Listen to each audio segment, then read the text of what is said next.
Hey, how about another offering, another encouragement, another reminder? Number one, I know this is December, and I know Christmas is coming up, but please don't let that be an excuse to play with your rent money. Please don't let that be an excuse. Some people have said in the past, I'll take my whole check, or I plan to take my whole checks. I want my kids to have what I didn't have. They deserve it. And all this. This is what they deserve. They deserve a roof over their head. They deserve to not have to be threatened with the lights being cut off. Oh yeah, I'm a rough old mama. I'm telling you, I know I am. But this is what they deserve. So I'm begging you, if it's tight, just talk to them. Say, oh, it's tight this year. I'm trying my best. But I may not be able to get you the things that you want. But we have each other. We have a place to stay. We have, warmth, whatever you have, highlight that. Highlight that. Give them an opportunity to make a gift for each other or to make a gift for you. And there's lots of ways to make it special. Google it for ways to make it special. But just really talk to them. And parents, mama, daddy, don't feel bad. Do not feel bad if you can't do what you want to do for the kids for Christmas. Don't feel the least little bit bad about it. Because when you buckle down and make those changes that we need to make financially, when we start making those changes, seems like God gets behind us and say, okay, now you know what to do. Let's go. Let's get it. And then you can trust and say, you know what? It won't always be this way. But you have to initiate the change. Don't just wait for your ship to come in. Initiate the change. It's not always in how much you have, but how you manage it. I've seen older people down through the years on Social Security live comfortable. They live comfortable, and that's all they have. And they make do with it. And every now and then they buy themselves something special or buy what they want to buy. But they've taken care of business first. Taking care of that rent or whatever they need to do, your light bill. A lot of young grown-ups don't seem to realize that these things need to be paid. And if you don't pay them, you're liable to suffer the consequences of these things. So I just wanted to share that with you this morning and encourage you. Please, please.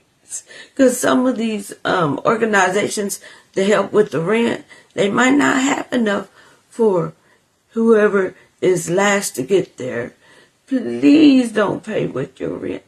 Please make sure you have your rent, And if you have to get help with the light bill, But I pray,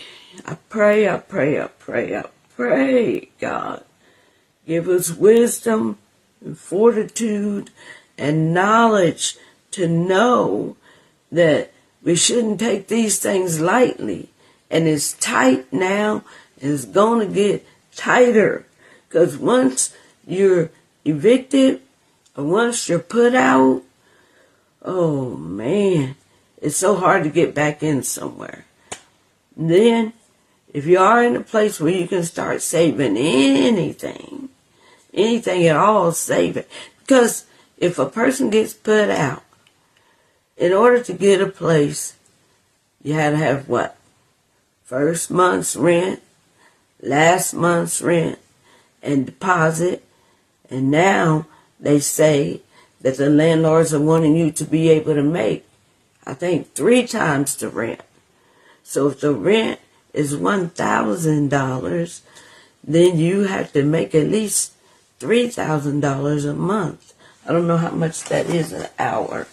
Let me see if I can figure that. well, not figure it, but type it in and see how much that is. That'd be 180 hours a month. Let's see, $3,000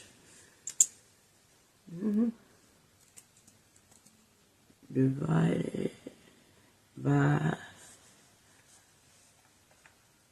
hold on here, $3,000 by 180 hours equals at least $16, $17 an hour if you work that many hours.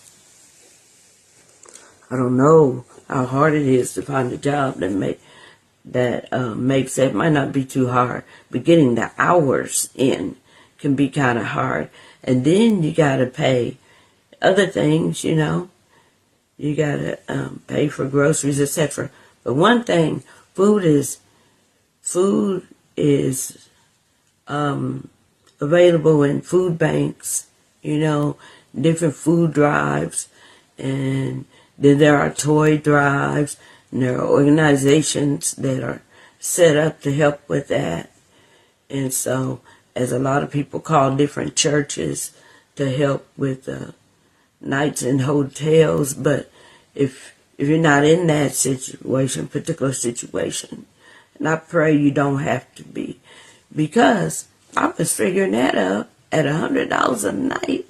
That's $3,000 a month to stay in a hotel. So that's a roof over your head, and that's your lights, and that's your, your heat. But still, that's a lot of money. So I just want to come on and remind people and encourage you, don't play with that rent, okay? All right. Just pray God help you to have a way. But you know what? Not just to rescue, but give us wisdom and knowledge. Not even just the knowledge, but put the knowledge in place, because you have to work it. You have to work a budget. Well, somebody might say, well, what is there to budget? I don't have anything left over to budget. Well, let's write it down. Let's tweak here and tweak there and see what's going on. See, we have enough. We're not making enough. Well, let's do something about that. Or maybe we're spending too much. Let's do something about that. And little things consistently can make a big difference in the long run. Little things. Like when I first started my budget, I said, my female needs, what I want to pick up, what I want to buy once a month. And I said, okay, I'm going to budget $12. Now I said $15 for that. Now I said, no, I'm going to budget $12 for that. Oh, that might sound like, oh, you crazy. What's $2? What's $2? And then I said, I'm going to go to the store, to certain stores to get this. I'm going to go to Dollar General. I'm not going to go to Walmart. Because when I go to Walmart, I end up spending way too much money.